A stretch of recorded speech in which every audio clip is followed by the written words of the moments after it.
بسم اللہ الرحمن الرحیم۔ ابھی بھی میں نے سوشل میڈیا پہ گجرات کے کسائی جو آر ایس ایس کا ایک دہشت زدہ چہرہ ہے مودی، جو کہ انڈین عوام نے مسلط کر رکھا ہے اپنے آپ پہ بطور ایک حکمران کے، اس کی پریس کانفرنس دیکھ رہا تھا، جو کہ ہزیمت اور پسپائی اور شکست سے دو چار ایک جو شخص ہے، وہ اس کی ایک تقریر لگ رہی تھی، جو اپنی کہہ لیں کہ اپنے آپ کو خوش کرنے کے لیے۔ میں اس کا جواب دینا چاہتا ہوں کہ جو اس نے پوائنٹس اٹھائے اس میں سے جو میرے ذہن میں ہے، نمبر ایک تو اس نے کہا کہ جی پاکستان میں جو ہے وہ دہشت گردی کی نرسریاں ہیں۔ وہ شخص یہ بھول گیا کہ جو خود گجرات کے قتل عام کا مجرم ہے اور سکھوں پہ، مسلمانوں پہ اور دنیا کے تمام جتنے بھی مذاہب ہیں اور انڈیا کے جتنے بھی تمام پرامن شہری ہیں، ایون جو ہندو بھی امن پسند ہیں اور جو چھوٹی ذات کے ہندو ہیں، ان سب کے لیے جو بندہ دہشت کا ایک نشان بنا ہوا ہے، وہ بندہ یہ بات کر رہا ہے۔ اور وہ یہ بھی بھول گیا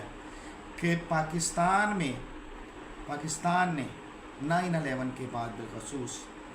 دہشت گردی کی جنگ میں جو بے شمار قربانیاں دی ہیں، کوئی گھر، کوئی بچہ، کوئی ادارہ، فوج، ہر طرح کے شعبہ زندگی سے تعلق رکھنے والے لوگوں نے اس میں قربانیاں دی ہیں۔ اور پھر اس نے کہا کہ جی ہم نے پاکستان کے جو ہے وہ ٹھکانوں پر وہ یہ کر دیا، وہ کر دیا، جیسے وہ ڈھینگے مار رہا تھا۔ تو میں اسے یہ جواب دینا چاہتا ہوں کہ یقین مانو تمہارے بھیجے ہوئے ڈرون جو تھے، اس سے ہمارے شہری جو ہے کھلونوں کی طرح کھیلتے رہے، اور کسی ایک پاکستانی کے چہرے پر بھی ایک منٹ کے لیے بھی وحشت یا خوف طاری نہیں ہوا۔ الحمدللہ، یہ ہے ہماری ایمانی طاقت۔ ہم ایک پرامن ملک ہیں، ہم دنیا میں بھی امن چاہتے ہیں اور ہم انڈیا میں بھی امن چاہتے ہیں، بلکہ ہم انڈیا کے جو لوگ تمہارے اس گجرات کے کسائی کے استحصال زدہ ہیں، ہم ان کے لیے بھی آواز اٹھانے والے ہیں اور ان کے بھی ہمدرد ہیں۔ اور کسی صورت بھی جو اس نے کہا کہ جی ہم نے ہمارے وہ پتہ نہیں کیا ہم نے کر دیا، تو تم نے بیٹا کچھ بھی نہیں کر دیا۔ ہم نے تمہارے گھر کے اندر سے باہر نکلنے ہی نہیں دیا، تمہیں خود پتہ ہے اچھی طرح سے کہ تمہارے ساتھ ہوا کیا ہے، ٹھیک ہے؟ اور پھر ہم نے یہ کیا کہ وہ جو تم کہہ رہے ہو ہمارے لڑاکا ویوان اور یہ، اور تمہارے وہ لڑاکا ویوان جو رافیل وغیرہ ہیں، اس میں سچ تھا، وہ جو تم نے کمیشن خوری کی ہوئی تھی وہ ثابت ہو گئی ہے کہ وہ کچھ بھی ایسا نہیں تھا، وہ صرف رافیل کی ڈیل جو تھی وہ تمہاری کمیشن خوری کے لیے تھی، ادروائز وہ رافیل جو ہے نا اس کو اب کسی عجائب گھر میں جمع کروا دو۔ اور دوسری یہ انگلیاں اٹھا کے اور تم نے بڑا منہ بنا کے کوشش کی ہمیں دھمکانے کی۔ ہم تو کبھی نہ کسی سے خوف کھاتے ہیں، چاہے وہ تم ہو یا تمہارا کوئی باپ ہو۔ اور دوسری بات کہ ہم بھی تمہیں یہ بتا دیں کہ ہم ایک امن پسند ملک ہیں۔ امن اور سلامتی ہمارے نہ صرف یہ کہ ہماری ملکی پالیسی ہے، بلکہ ہماری مذہب کی روایات بھی ہیں، اور اسی لیے ہم نے اور ہمارے افواج نے بھی بالکل تمہارے کسی ایک بھی سویلین ٹھکانے پر کوئی نقصان نہیں پہنچایا، کسی ایک سویلین